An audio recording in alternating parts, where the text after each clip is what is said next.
Good morning, everyone. Can everyone hear me? Okay, I would just like to make a kind request of you all. Is it possible if you can just switch off your cell phones for the lecture?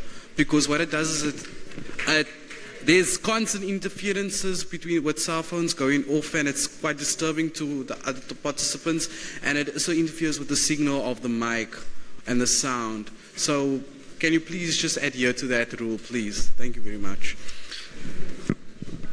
You better put it on. Where does it go? All right.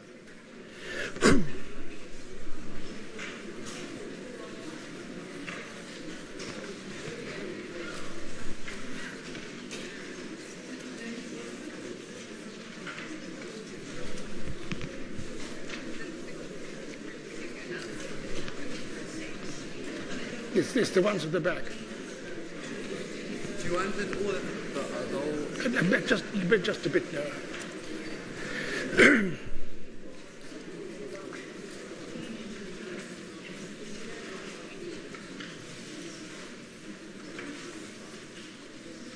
Well, we don't seem to be getting anywhere. Right, ladies and gentlemen, there we are. Thank you very much. That's great. Thank you. That's great. Can you hear me?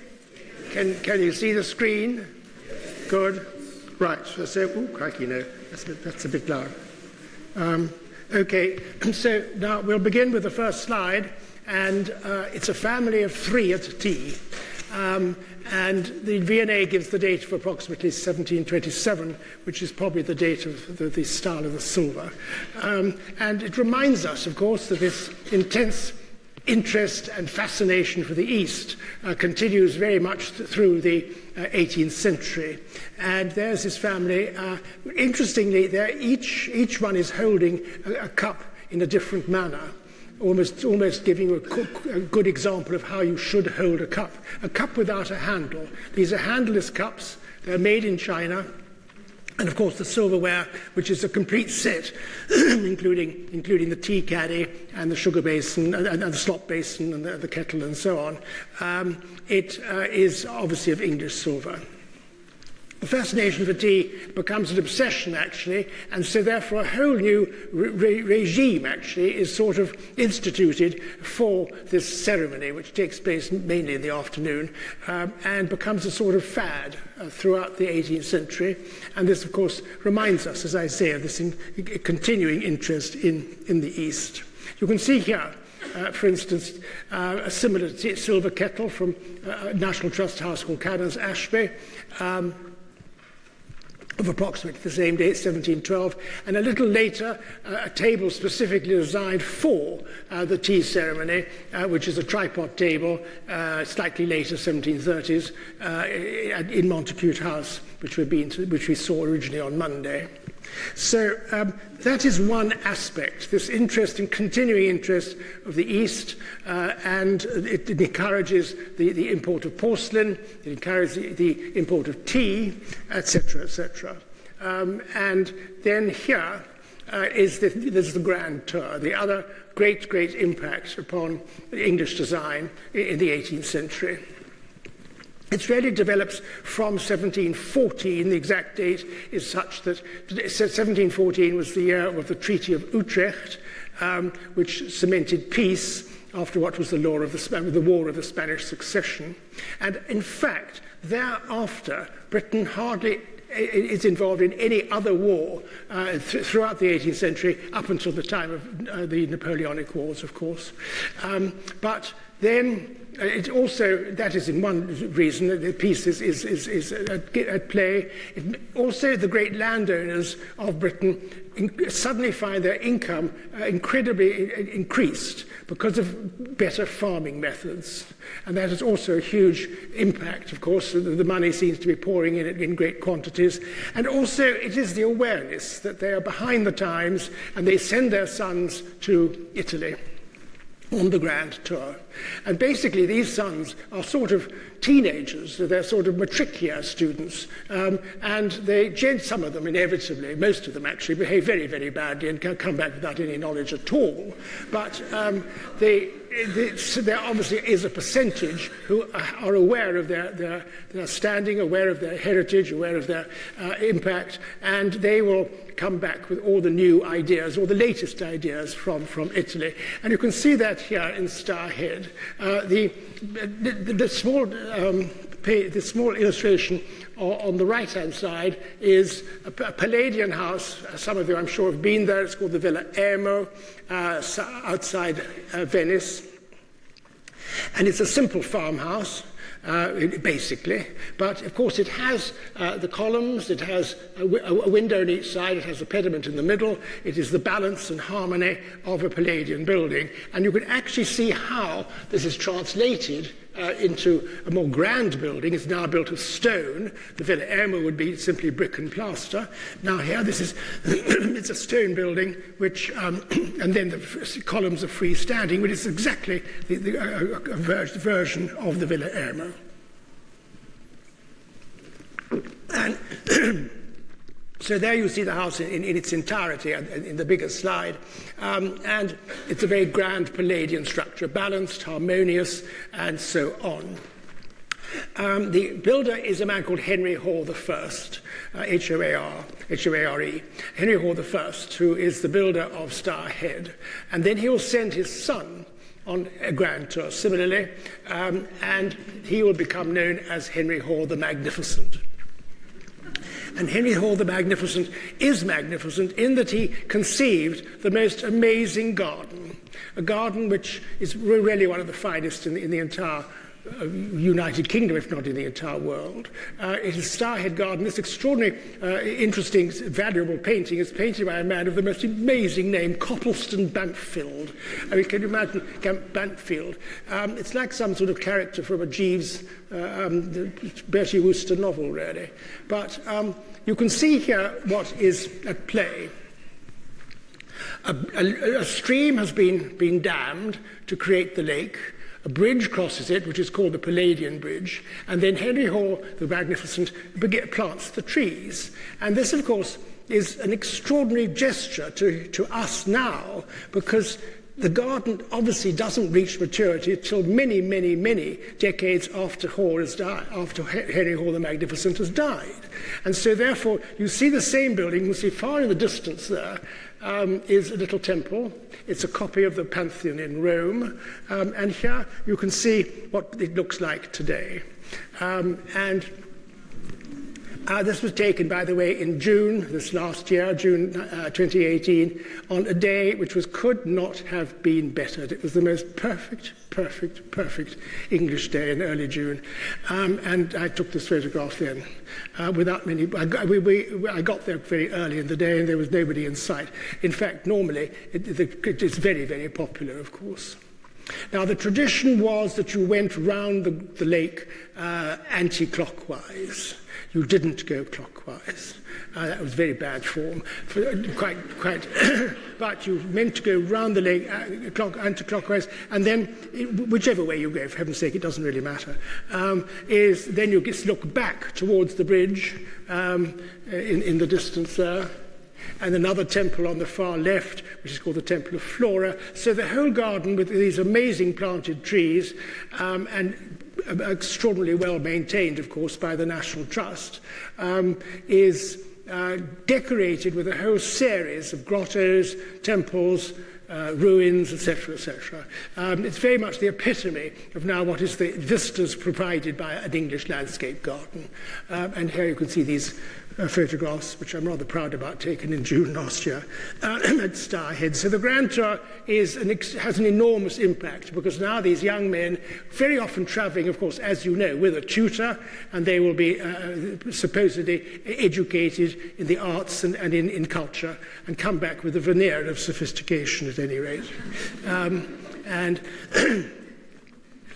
one of the great early travellers, very shortly, he travelled in 1719, was Lord Burlington.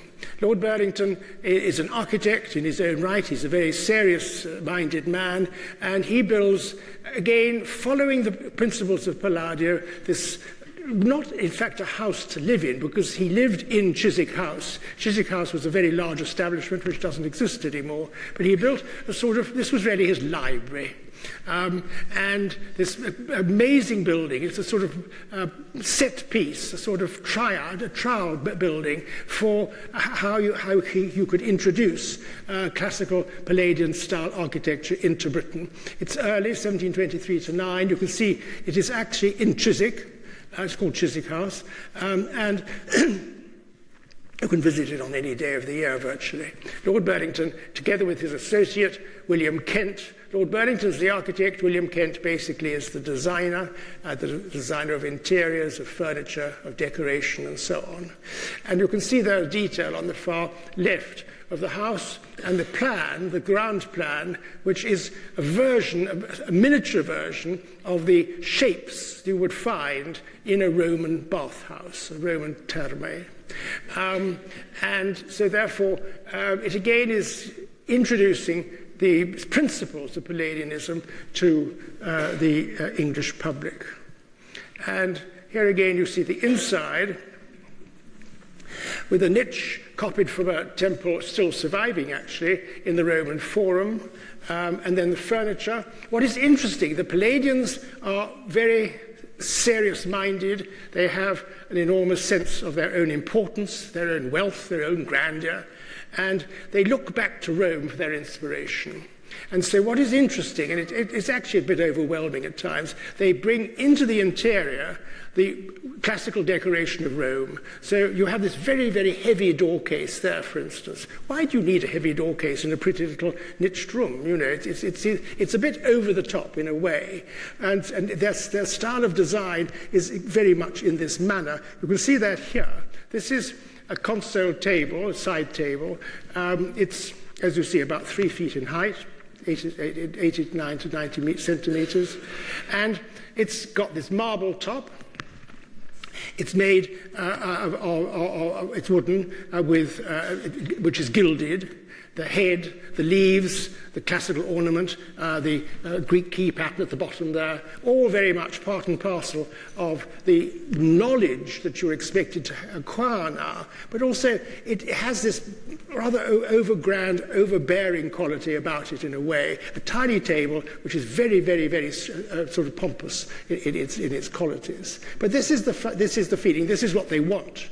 Because here now they're reinventing the wheel, as it were. They suddenly have discovered Rome, and my goodness, you're going to know all about it. So this is what you find. William Kent, who met Lord Burlington originally in Rome, then obviously is the great advocate of this new style.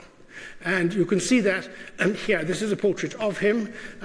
He lived with Lord and Lady Burlington in what, of course, now is the Royal Academy. The Royal Academy was Burlington, or is still known as Burlington House.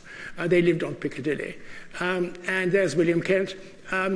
Horace Walpole wrote in a letter, you can see that at the bottom there, he said, Kent is a painter, an architect, and the father of modern gardening. In the last, the inventor of an art that realizes painting and improves nature.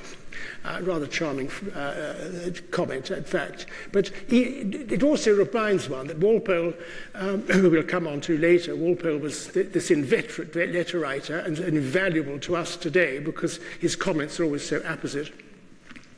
Walpole was here commenting on a figure, a contemporary figure, and so therefore Kent had become quite a name amongst the sort of cognoscenti in Britain, in England, and particularly London at the time. And Kent will also be responsible not for the house, but for the interiors of Houghton Hall. Houghton Hall in Norfolk, again, an early Palladian structure, and probably the finest Palladian structure. You have that tripartite form of the actual house in the middle with the semicircular colonnades leading to pavilions on each side, to give you this perfect sense of harmony and balance, built of stone. Obviously, Palladian buildings were literally farmhouses, and they were built of brick and plaster, as I said. And this house was built by the first Prime Minister of Britain, whose portrait is up on the left, Sir Horace Walpole. And if you think that state capture is something new, it certainly is not.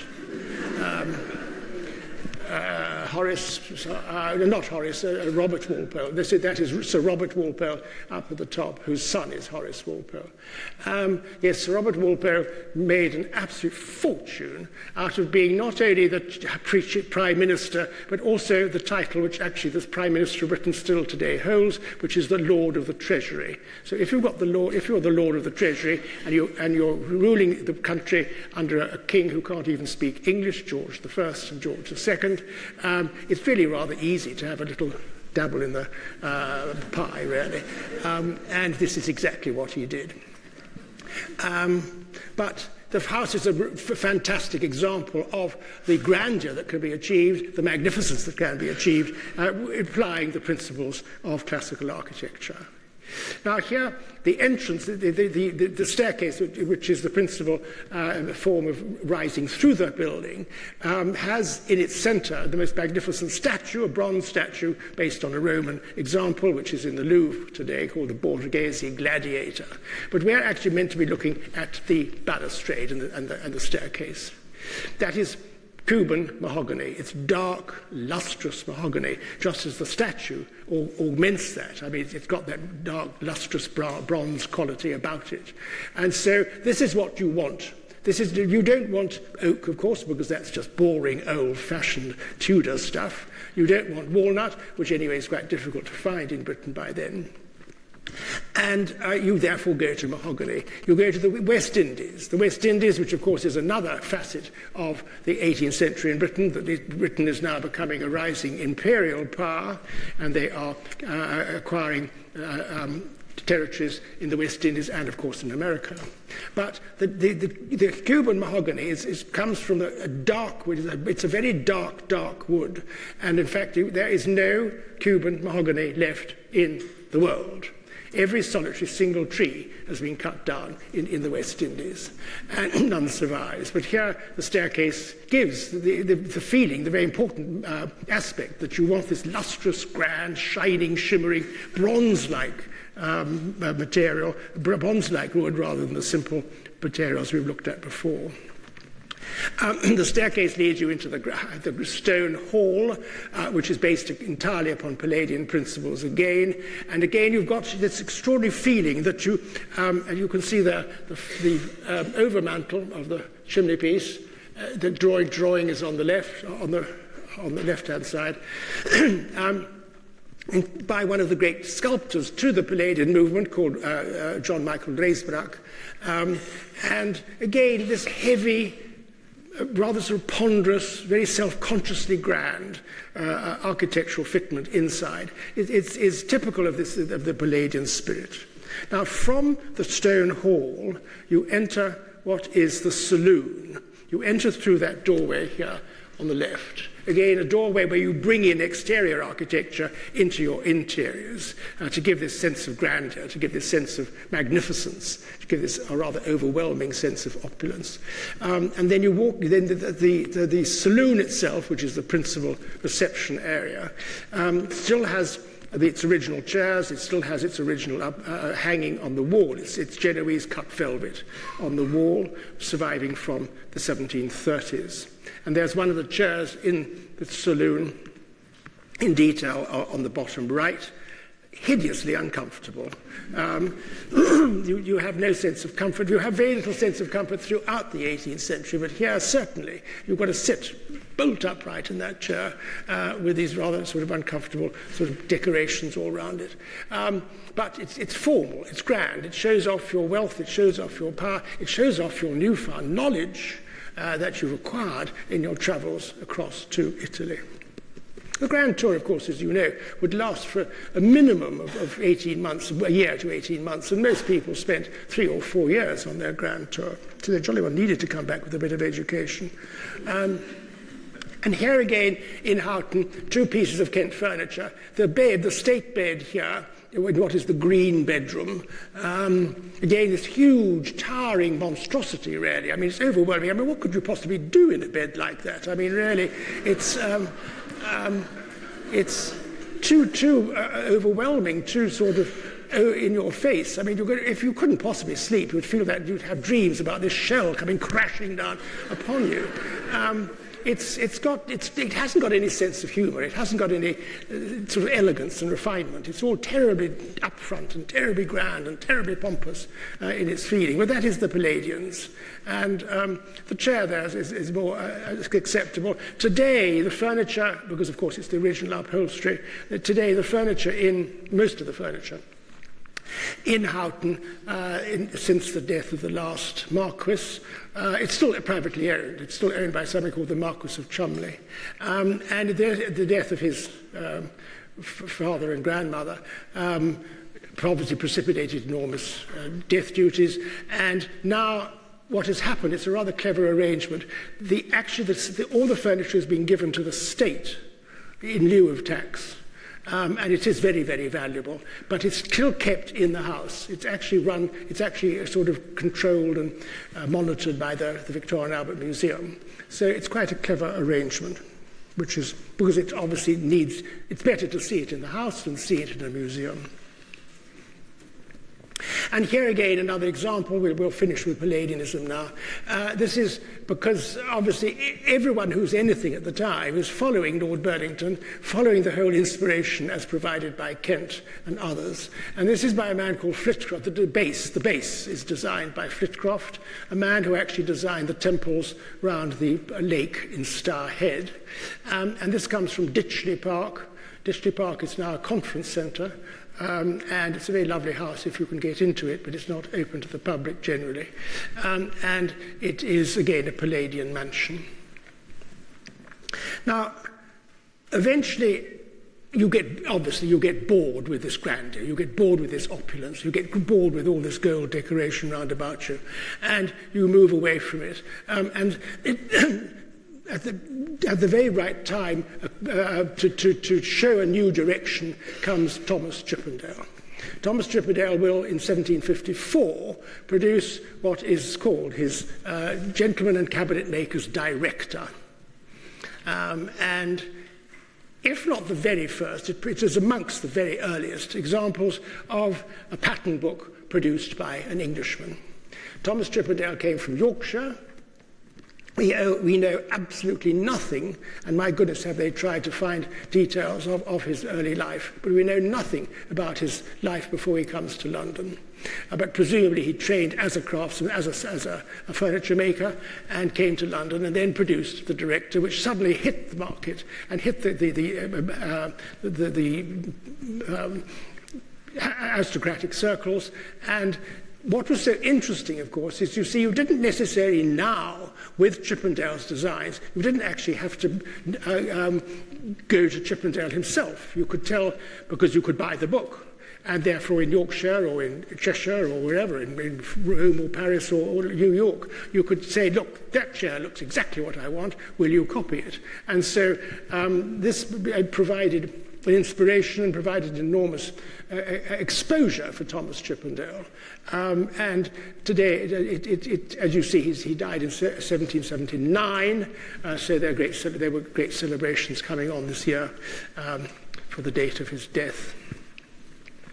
Now, the chair illustrated on the bottom left is one of his famous ribboned back chairs. He spells ribbon, R-I-B-B-A-N-D. Spelling is obviously not his forte. And it's a chair which has a certain elegance and refinement. It's a chair that is symmetrical, I admit, but it is looking towards the new elegance and decorative designs coming out of France. And which is part of the Rococo. And somebody's telephone is going off. The ribbon back chair, which, as I say, is part of the new spirit of the Rococo coming in from France. It is part of the Rococo. The Rococo was essentially a decorative style. It was used in furniture, used in porcelain, used in silver. You can't really have a Rococo building as such. But here you can see a superb example of the Rococo, and the Rococo is not generally accepted in the British medium.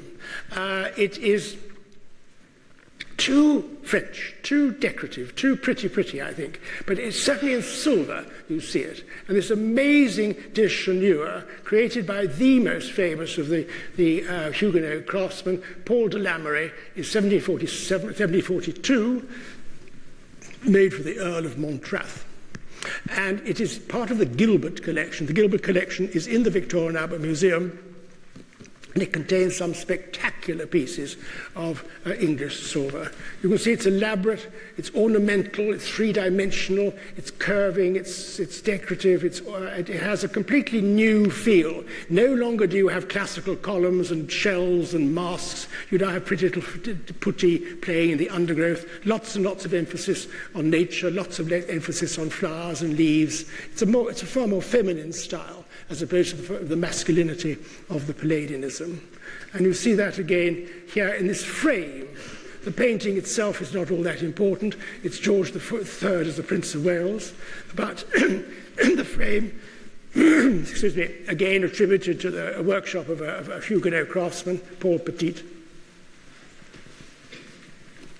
And again, it's the Rococo, which is the decorative element, not to overwhelming extent, but a decorative element in the 1750s. Again, a desk. It's in the V&A, it's mahogany.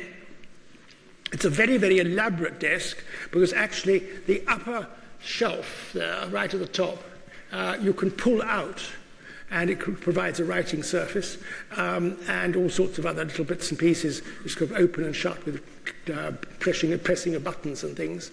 And again, it's more the curvaceousness. The Rococo doesn't rely on symmetry. It doesn't necessarily, this is symmetrical, but it relies on curves, on the natural curvaceousness of nature, and here you can see that in the gilt bronze of the ornament. Instead, as I say, of classical columns and pediments, you've got all sorts of pretty little faces and natural decoration. And here again, a room which was from a house destroyed in the last century, in the 19th century, in the 20th century, what I'm talking about. In the 20th century, there's a house which was in Mayfair. No, actually in St. James, I beg his pardon. The house was in Mayfair, in St. James, and it was the Norfolk house, which was pulled down to build a huge, unattractive, modern office block instead. And fortunately, the V&A recovered the music room. Music room again, which shows a certain element of the Rococo. It's got a certain decorative element, and again, particularly that rather lovely decoration there, which is part of the mirror over on the far right-hand side, is in the Rococo manner. Now, similarly, Chippendale, in his directory, in his director's, cabinet maker's director, will show Chinese ornament. Again, the element of chinoiserie. Chinoiserie, that sort of element of decorative, ornamental Chinese effects. Chinoiserie, which is very much part of the 18th century. This is a Chippendale corner cupboard made for David Garrick. David Garrick was one of the great actors of 18th century Britain. Again, everything is becoming much more sophisticated. You have theatres, you have all the sort of things we would associate with cultural living today. And this is a corner cupboard decorated with English japanning. It's cream, but you've applied the lacquer layer upon layer. You've painted the lacquer in this flat format. And this little corner cabinet is today in the Victoria and Albert Museum. You can see at the bottom right there the design for Chinese chairs in the directory.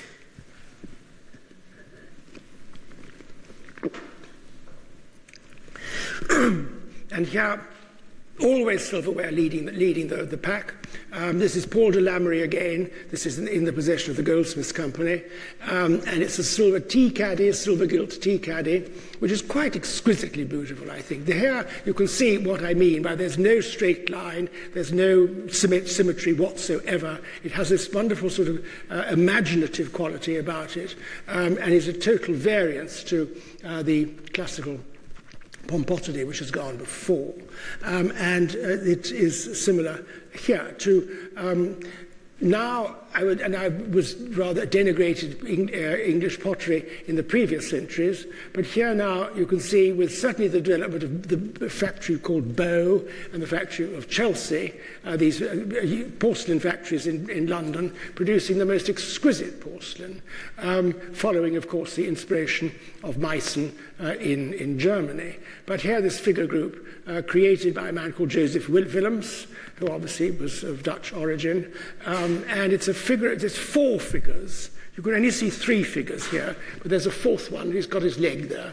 He's showing a leg. So there are 4 figures. It's a completely 3-dimensional piece. It's quite high. It's about 18 inches in height. And the V&A claims that it's the largest, most complex and ambitious figure group made in 18th century Britain. Again, it's totally asymmetrical, and it has this fantasy quality about it. Obviously, again, very much looking to the Chinese. I mean, these are obviously Western ideals of what a Chinese grouping would look like, but nevertheless, it shows the new excellence that can be achieved in 18th century Britain. And here again, a chinoiserie mirror on the left by quite a well-known name of this era. He's very much in the manner of creating fey, imaginative, asymmetrical designs. Here, this chinoiserie mirror with various little buildings and funny pagodas and so on and so forth. Exquisitely attractive, really. And similarly, a japanned armchair created by a team of father and son, John and William Linnell, for the Duke and Duchess of Beaufort, this Chinese-style chair. And now, the most extraordinary example of chinoiserie is the Chinese room in a house called Claydon in Buckinghamshire. And the whole house is a treasure trove of the most amazing carved wooden ornament and plastered ornament, fireplaces, wall decorations, over doors, over mantels. It's quite extraordinarily attractive, not only in the Chinese manner, but also in a sort of Rococo manner too. It's really extraordinarily fascinating to go to this house, which you can do, of course. It's owned by the National Trust now. And here is a Chinese room with sort of Chinesey type furniture, not terribly Chinesey, but it is a sort of, the element is there. It's made of bamboo. And you can see the doorway on the left. But most particularly is the alcove on the right. You can't see much of it here. But this is a detail when you go around and have a look at it head on. This is the decoration. This extraordinary decoration. I mean, Lightfoot, who is the creator, Luke Lightfoot, who must have been an absolute genius. This is all carved wood, by the way. It's not plaster. And he must be the most extraordinarily imaginative man, and obviously his patrons are very prepared to accept his imagination, but it is quite crazy. I mean, all these figures with these strangest hats they're wearing, all cabbage leaves and things. They're sort of waving at you. I mean, it's all great fun, really. They're having a tea party. The teapot was not a Chinese invention. The teapot is a Western invention. No Chinaman worth his salt would have a teapot. And it's all wonderfully imaginative. The chinoiserie is a made-up style. The chinoiserie is our fascination for the East and what we think the East should be like if it was really playing its part properly. And so therefore you've got this amazing piece of chinoiserie decoration. And thirdly, because Chippendale in his directory shows the 3 different styles. He shows the emerging Rococo, which is, as I say, never really quite accepted by the English. And then the Chinese, which is very much accepted by everyone. It's this fascination with the East. And then, of course, there's this slightly more esoteric style of the revival of the Gothic. And you can see there the Gothic chairs in the directory, and you can see on the top left a chair designed in the Gothic, in the manner of Gothic decoration by one of Horace Walpole's friends. Horace Walpole, the son, as I say, of Sir Robert Walpole, the Prime Minister. Horace Walpole was a dilettante. He never really worked. He didn't have to work, of course. He had so much money. But Horace Walpole he had a group of friends that he called his committee of taste, his committee of taste.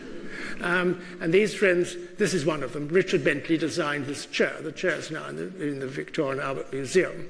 But there on the bottom right, you can see some of the Chippendale designs for a sort of very simple Gothic-style ornament. They're not Gothic in any other way.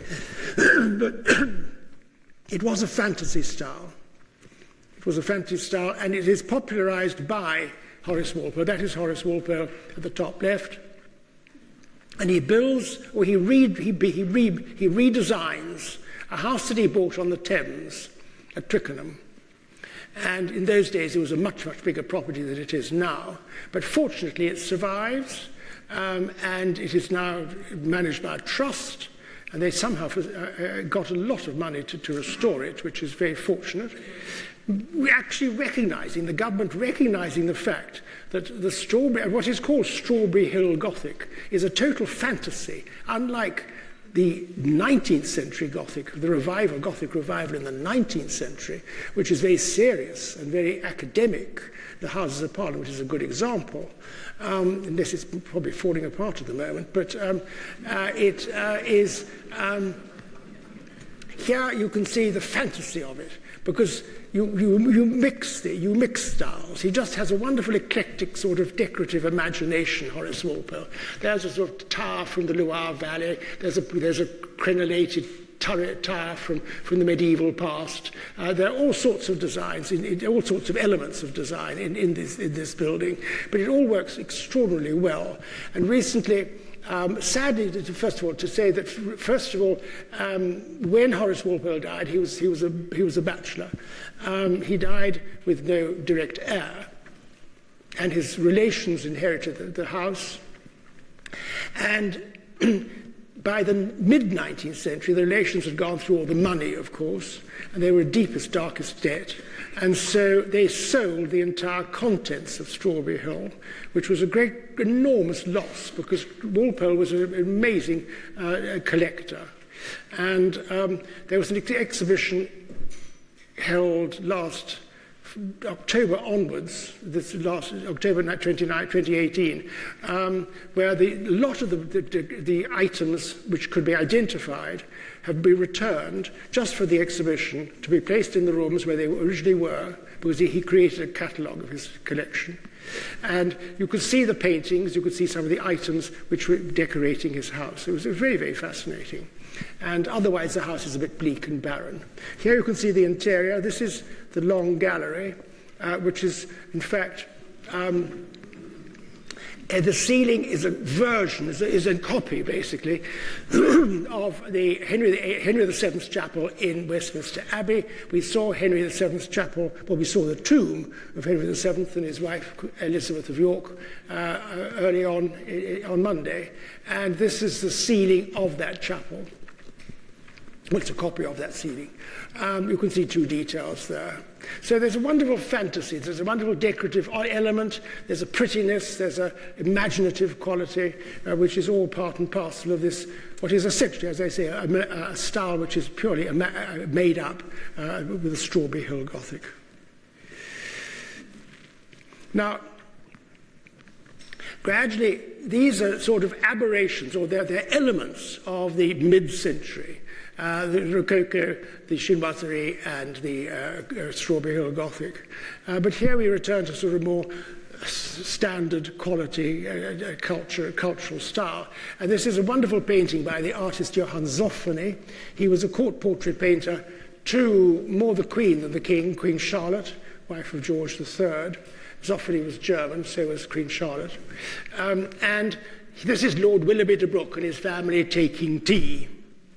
And I always love this painting. I think it's just so typical of the elegance, the refinement, the sort of quality of life in the latter part of the 18th century in England.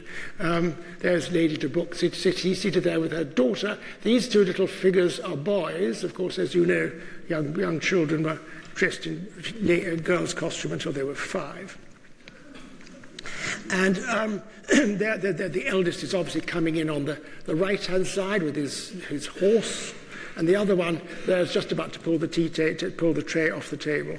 But you can see the tea table itself, or at least you can see the legs of it, and it has this elegance, it has this refinement, which is part and parcel of the era as we go through into the 1760s, and here you can see Thomas Chippendale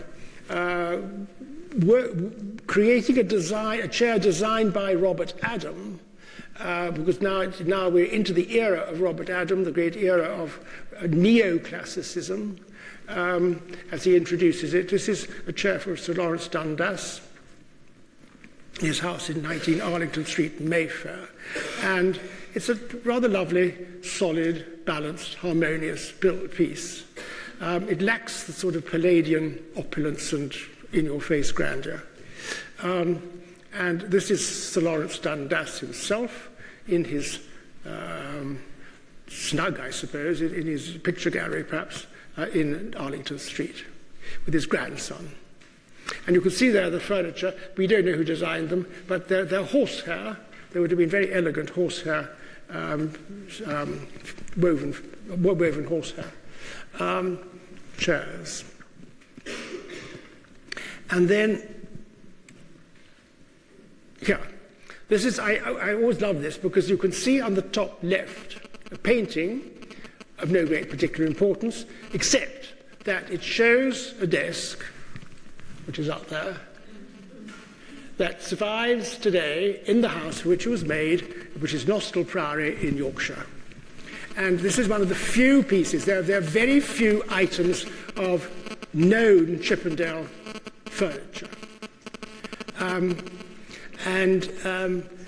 Those that are known are usually one-off pieces of extraordinary importance, like this desk. And in fact, Yorkshire's a long way from London, even today, but I mean, in those days it was a long, long, long way.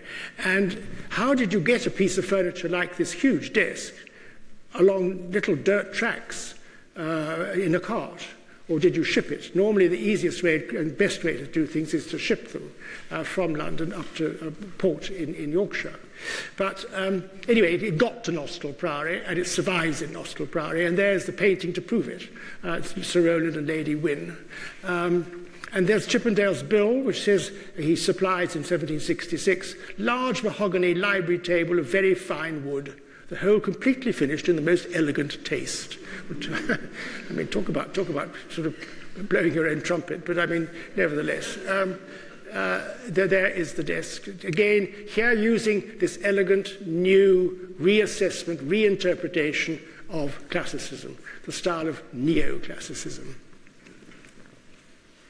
Now, this is a little test for you, because one of these chairs is an original Chippendale chair, and one of them is a copy.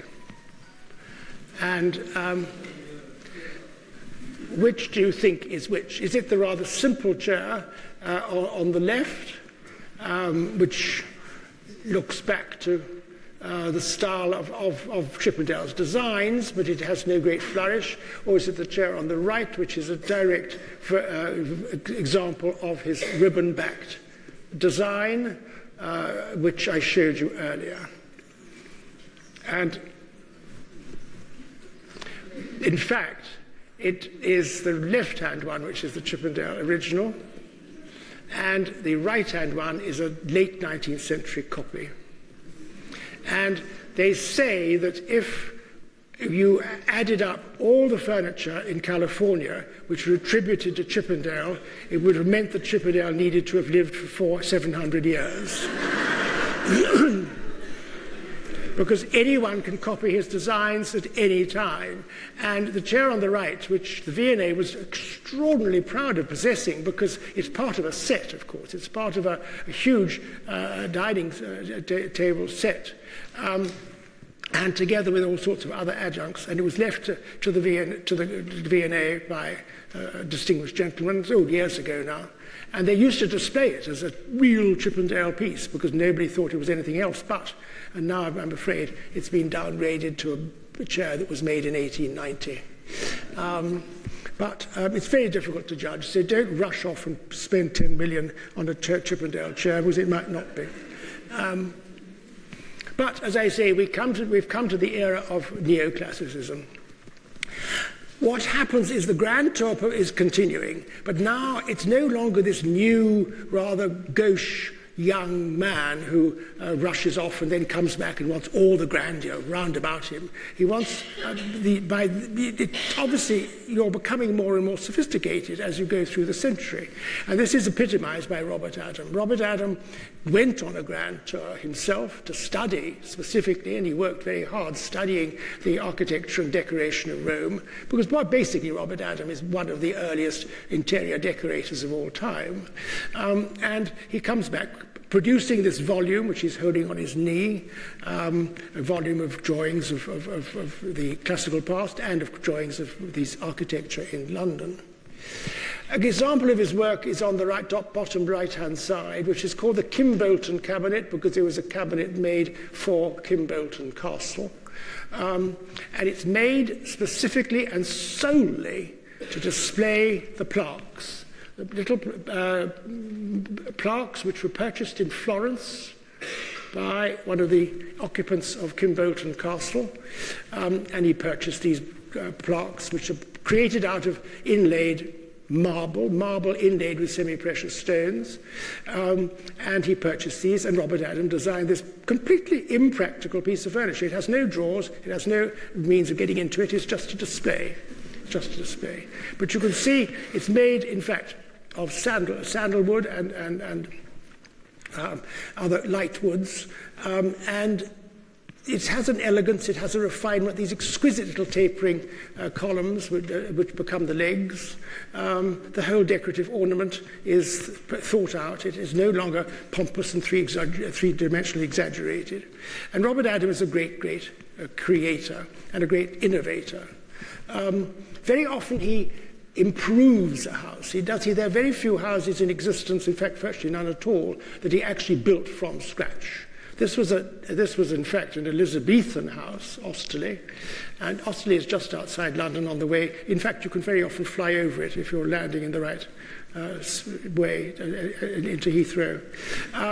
And the interiors were from 1761 by a man called Francis Child, who died shortly thereafter, and it is his brother, Robert, who then continues the decoration. And it is a decoration that takes place for over 17 years, the decoration of Osterley. So think of poor Mrs. Child. She had to cope with workmen for 17 years in her house.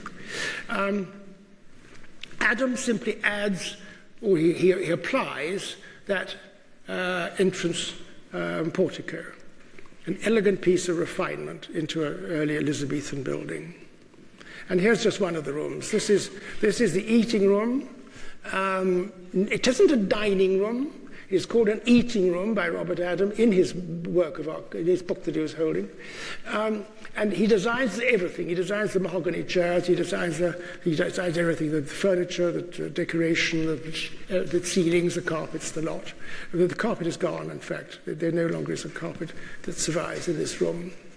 But it shows again this delicacy and this attention to detail, this superb chair, which he calls, that it sits in the eating room, and he says it will make charming harmony because of obviously the lower in the back there, and the fact it's in the eating room.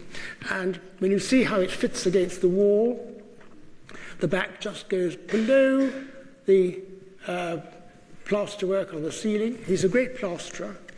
He brings plasterers back from Rome with him, and they will be working here. There's a very famous plasterer called Zucchi, for instance, who works for him. And here again, we see, and I won't show you all the house, this is at the end. The eating room was 1764, this is 1777.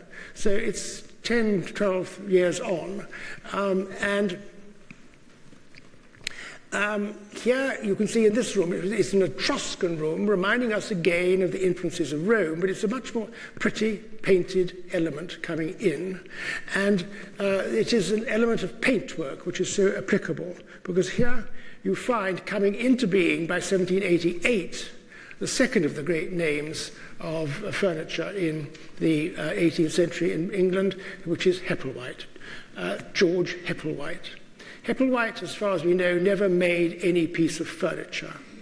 He simply designed or produced his famous book, which is called The Cabinet and Upholsterer's Guide, 1788, by which stage Hepplewhite himself has died, and it is his wife who produces the book. But you can see there one of the chair designs from his guide. And then the other two examples, the one in the middle, they're both in the V&A. The one in the middle was just, you can only call style because there's no Hepplewhite furniture as such, because anybody can copy them. But Hepplewhite style mahogany armchair with the Prince of Wales feathers, made by Gillows. It's a very, very important piece of furniture. And you can see there's a new elegant refinement, these tiny little tapering legs. The back, he's famous for his heart-shaped backs. This heart-shaped back with the Prince of Wales feathers in the middle, the Prince of Wales feathers there. And then painted. And again, here, rather than heavy, solid woods, you now get a simple, cheaper wood and paint it. And there you can see there the armchair it's painted satin wood by Seddon and Sons. And here's a series of Hepplewhite period furniture. Always lighter in colour, satin wood, very much an element, and you can see here the bookcase or the little side tables and so on and so forth. Hepplewhite furniture of the period. And paintings don't lie. This is Sir Joshua Reynolds. Now, in fact, these three women, the ladies Waldegrave, and now today in the National Gallery of Scotland, they were, in fact, relations of Horace Walpole, the inventor or the creator of Strawberry Hill. And they're sitting at their needlework, or one is, and they're sitting at a table which is Hepplewhite style. It's an elegant little table with the satin wood and then probably ebony ornament around about it. So the Hepplewhite is the second of the great furniture designers, and the third is Thomas Sheraton. Thomas Sheraton, who produces what is called the Cabinet Maker and Upholsterer's Drawing Book. So you have Chippendale and his director, Hepplewhite and his guide, Sheraton with his drawing book. And this is produced very shortly after Hepplewhite, so the two can be confused. But Sheraton generally has a more elegant quality.